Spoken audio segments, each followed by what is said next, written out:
ये खत जो आपने छोटे सरकार को लिखा था, सबसे पहले सिकंदरपुर वालों को छोटे सरकार से अलग कीजिए, फिर अख्तर का कुछ सोचिए। और एक बात कान खोल कर सुन लीजिए, अगर जुबैदा वाली बात बड़े सरकार तक पहुंची तो मिटिया महल को मिट्टी में मिला दूंगा। मौलवी साहब, दुल्ले शाह और रहमत अली खान छोटे सरकार की चालों से बौखलाए हुए थे और उसकी काट सोच रहे थे। इधर चंदा पर छोटे सरकार ने शिकंजा कस दिया था।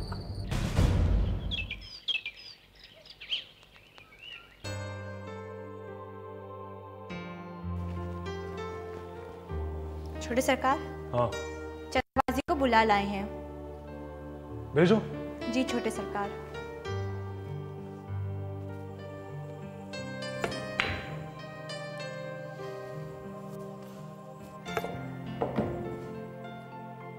आइए चंदाबाजी, तशरीफ लाइए। कहते हैं आसमान में थूकने वालों को ये नहीं पता कि पलट कर थूक उन्हीं पर गिरता है। कहते तो ये भी है कि मोहब्बत का जवाब मोहब्बत से देना चाहिए। मोहब्बत कोई रातिब नहीं जिसे जानवरों को परोस दिया जाए। मोहब्बत तो एक रोशनी है जिससे जमाना रोशन होता है। उसी रोशनी में आग भी होती है। आग दो तरह की होती है चंदा, एक वो जिससे पेट भरा जाए और दूसरी वो जिससे घर जला दिए जाते हैं। आप हमें यह बताइए कि आप किस आग की हिमायती हैं? जिस आग में आप मुझे जला रहे हैं। जरा संभल के रहिएगा चंदा, आग बेकाबू हो जाए तो वजूद जला देती है। ये आग लगता है कई वजूद खत्म कर देगी छोटे सरकार। बड़ी गलतफहमी पाल रखी है आपने। तुम हो क्या? हाँ, औकात क्या है तुम्हारी? अगर मसल के रख दूं ना तो राख हो जाओ। तो मसल दीजिए ना छोटे सरकार। हाँ, साहब की नाक का क्या होगा? अरे कुछ तो फिक्र करो मुख्तार आम की शख्सियत का। तुम लोग अगर चाहो तो बड़े सरकार को गुमराह कर सकते हो, लेकिन मुझे नहीं।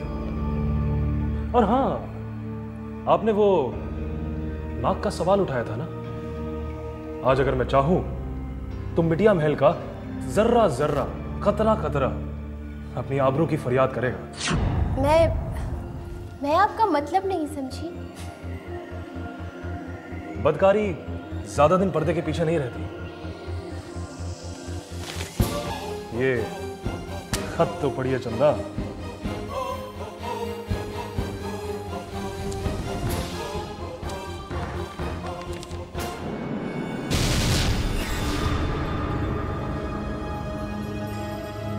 याद रखिए, लोमड़ी अगर चाहे भी तो भी शेर से पंजा नहीं लड़ा सकती, क्योंकि शेर का एक वार ही काफी होता है।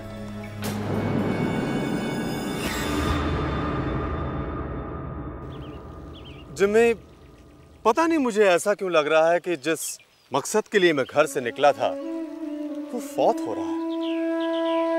यहाँ के ऐशो आराम में उस मकसद से भटक सा गया। आप ऐसा क्यों कह रहे हैं अख्तर भाई? अगर आप ना होते तो मुझे इन संजीदा हालात से कौन उबारता? मुल्क और कौम की खातिर जिन रिश्ते नातों को मैं भोपाल में छोड़ करके आया था, हालात ने एक बार फिर उसी में उलझा दिया। ये रिश्ते नाते भी कभी कभी राह का रोड़ा बन जाते हैं। इंसान जज्बात से बड़ी लड़ाई फतेह नहीं कर सकता। हाँ, मगर जज्बात ही इंसान को इंसान बनाते हैं। खुदगर्ज और बुज़दिल भी। वरना जिस मकसद के लिए मैं घर से निकला था रुकता नहीं। वतन बड़ी चीज है जिम्मी। वतन की आजादी बड़ी चीज है या हम?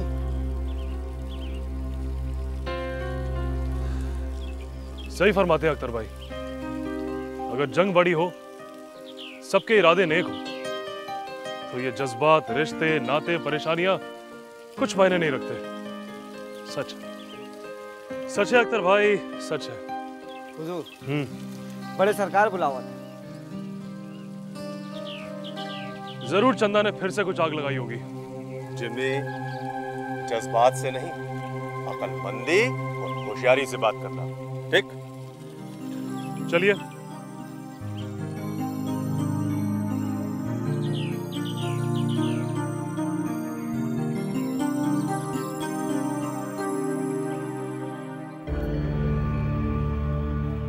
जी, आपने बुलाया? बैठो। जी।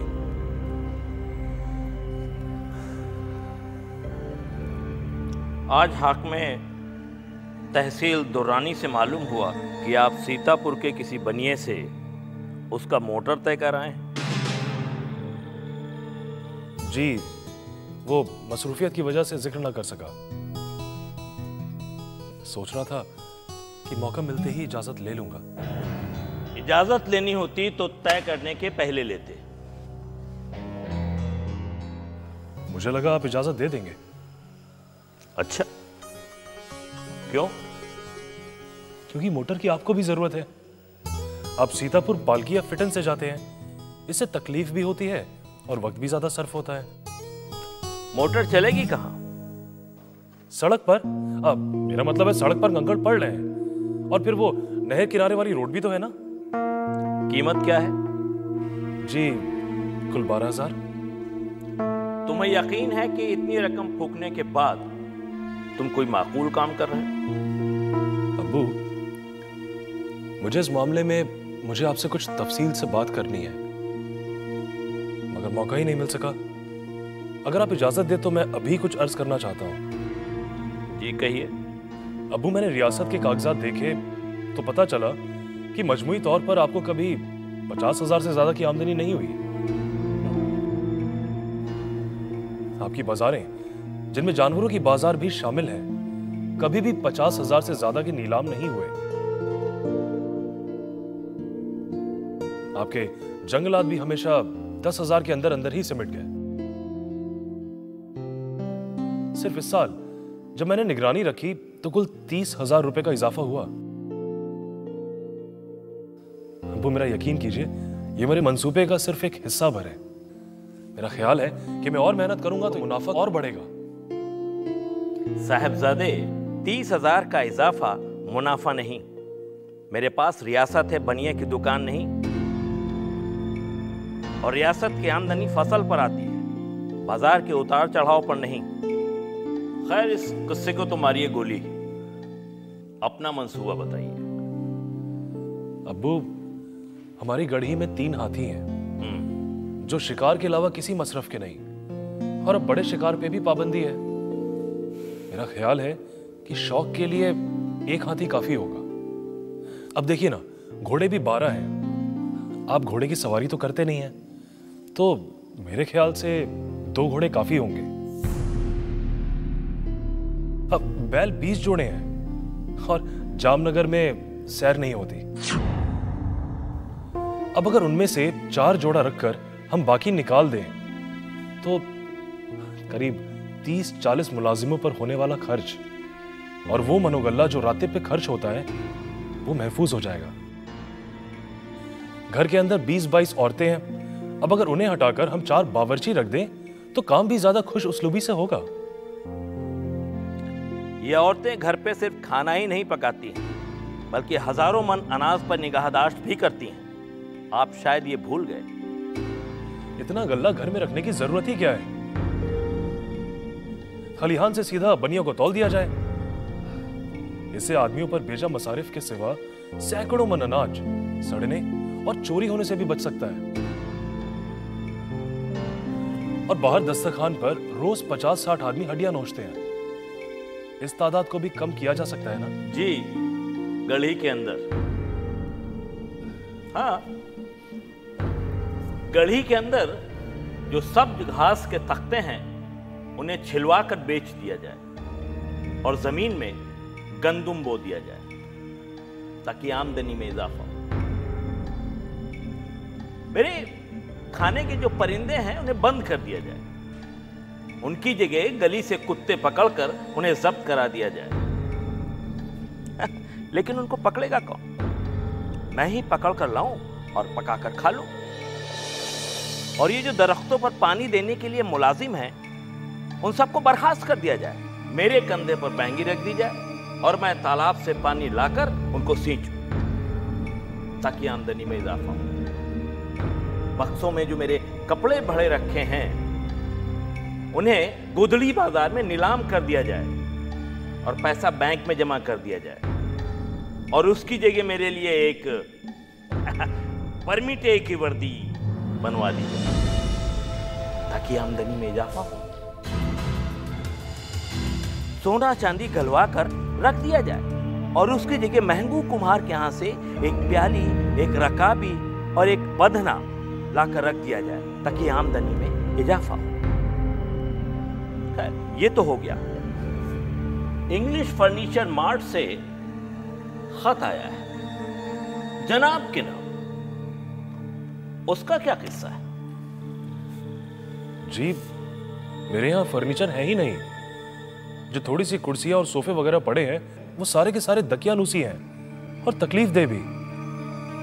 इसलिए मैंने नए डिजाइन की फर्नीचर मंगवाए।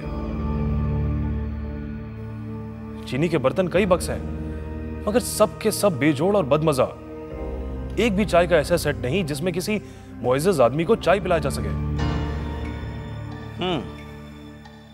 मैं खुदा ना खास्ता नौदौलता हूं नहीं कि मेरे घर में दफ्तरों की तरह आम की लकड़ी का छोटा मोटा, मुन्ना मुन्ना, दिवाली की भरकों की तरह रंगा चंगा सामान भरा पड़ा हो।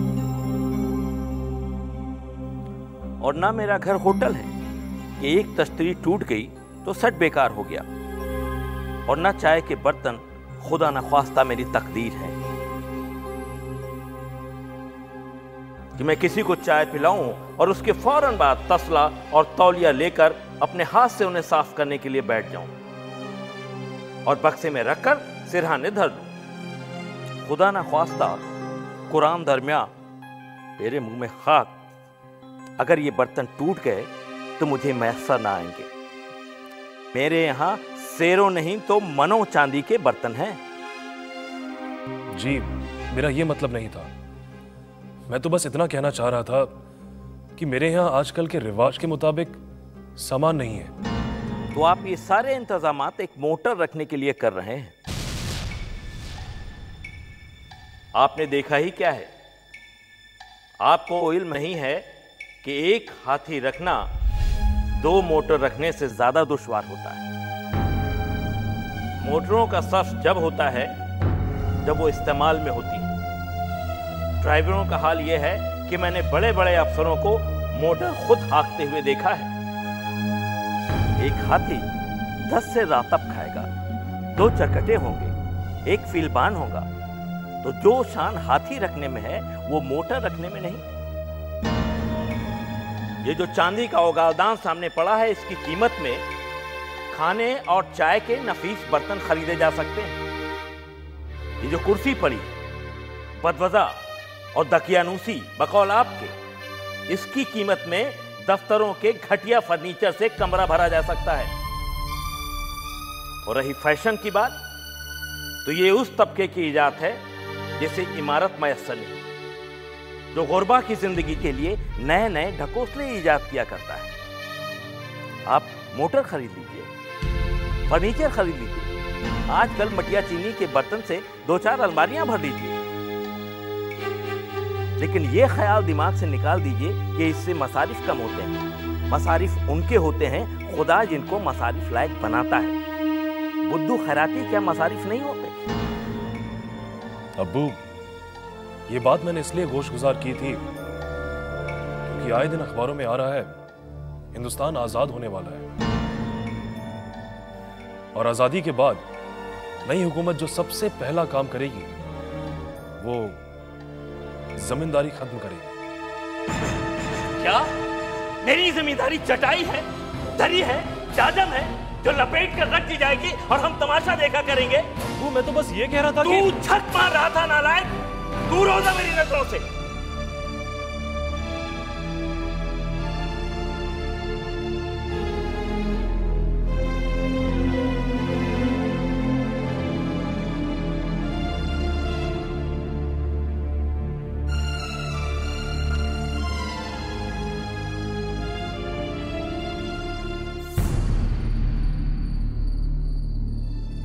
वक्त बदल रहा था, मुल्क नए दौर में जाने की तैयारी कर रहा था, मगर जमींदार लोग जमींदारी को खुदा का तोहफा अपनी जागीर माने बैठे थे। बड़े सरकार और छोटे सरकार के दरमियान की गुफ्तगू दो पीढ़ियों, दो ख्यालों की नुमाइंदगी करती है। एक रवायत को पकड़े बैठा है तो दूसरा तरक्की पसंद। खैर, दुल्ले शाह और मौलवी के सिर पर तलवार लटक रही थी और दोनों अपने बचाव के साथ साथ पलटवार करने की तैयारी भी करने लगे थे। दूसरी ओर जिमी यानी छोटे सरकार पर हमले की वजह से बीबी सरकार, फूफी जान और जुबैदा की सांसें अटकी थी। वे किसी अनहोनी के डर से सिहर उठती थीं, क्योंकि उनकी जान तो जिमी में थी।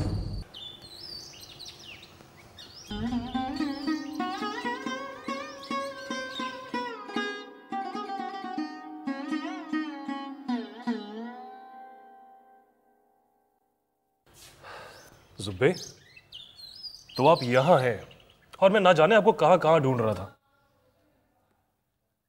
जुब्बे, जुब्बे, ये मोती कोहिनूर से भी ज्यादा नायाब है। इन्हें यूं जाया मत कीजिए। मेरी जिंदगी के कोहिनूर पर ऐसे न जाने कितने मोती कुर्बान, लेकिन मेरी चमक, मेरी रौनक, मेरी जिंदगी की रोशनी तो आप हैं। बस आपकी सूरत हमेशा मेरे सामने रहे। बस इतनी सी बात पे इन आंखों से मोती छलक गए। आप पर कोई हमला भी कर सकता है, मुझे तो यकीन ही नहीं होता। जुबे, जिंदगी और मौत हमारे हाथों में नहीं होती, ये एक हकीकत है। मगर मौत से पहले हमें मरना नहीं है, मौत से डरना नहीं है। और फिर क्यों हम आज अपनी जिंदगी जीने का लुत्फ ना उठाएं? आज अपना है और कल एक सपना, हमें आज भी जीना चाहिए जुबे। लेकिन मैंने तो आपके साथ न जाने कितने ख्वाब बुने हैं। ख्वाब बुनना ही तो जिंदगी को पुरलुफ्त अंदाज में जीना है। बीते हुए कल को भूलकर आने वाले कल के सुनहरे ख्वाब बुनो, ताकि हकीकत में जीने का मजा आ जाए। आपकी बातें तो मेरी समझ में ही नहीं आती। खुद हमारी भी समझ में नहीं आती। जुब्बे, मैं दुनिया से लड़ रहा हूं और दुनिया से लड़ना आसान नहीं है। और फिर वो जिंदगी ही क्या जिसे जीने का कोई मकसद ना हो। जुब्बे, मैं जामनगर को पुख्ता और सरसब्ज देखना चाहता हूं। और खुदा ना खास्ता अगर मैं कल ना भी रहूं तो तुम मेरे इस मकसद को याद रखना। आप ऐसी बातें क्यों करते हैं?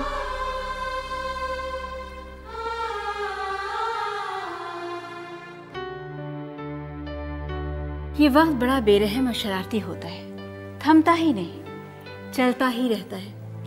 अरे अगर थोड़ा सा रुक जाता तो इसका क्या बिगड़ जाता। हाँ भाभी, ये बात तो सच है। अगर ये वक्त रुक जाता तो कितना अच्छा होता। लेकिन देखिएगा, एक दिन यही वक्त हमें जरूर मिलाएगा। इंशाअल्लाह। अपना ख्याल रखना और हमारी इस फूल सी बच्ची को रोजाना हमारी जानिब से ढेर सारा दुलार देना। मैं तो नहीं करूंगी, अगर आपको करना है तो आपको आना पड़ेगा। कहने को तो हम जामनगर रियासत की बीबी सरकार है, तुमसे क्या छिपा है। पैरों में बेड़ियां हैं और हुक्म है कि सिकंदरपुर से आने वाली हवाओं को सांसों में भी शामिल न किया जाए। भाईजान की तो रहने दीजिए भाभी, रियासतदारी ने उनको संतुल बना दिया है। आऊंगी, इंशाअल्लाह जरूर आऊंगी, हर बेड़ियां तोड़ कर आऊंगी। और अब तो मेरी बेड़ियां कटने के दिन करीब है। अख्तर बेटा, तुम पर तो कोई पाबंदी नहीं है, तुम तो सिकंदरपुर आ सकते हो। जी, हवाओं पर पाबंदी लगाई भी नहीं जा सकती। इसका मतलब आओगे इंशाअल्लाह। भाभी, अब इजाजत दे। अल्लाह हाफिज, फी अमानिल्लाह।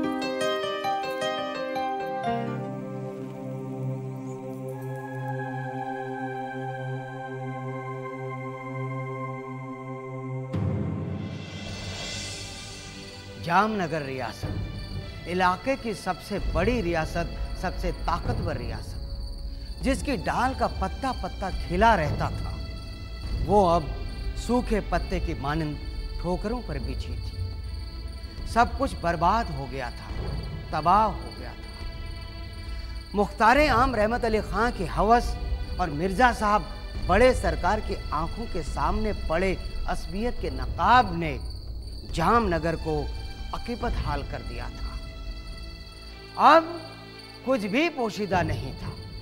रहमत अली खां का हर चेहरा सामने था, मगर बड़े सरकार का एतबार न डिगा था। चंदा और मेहरून से घिरे बड़े सरकार कुछ भी सोचने की हैसियत में नहीं।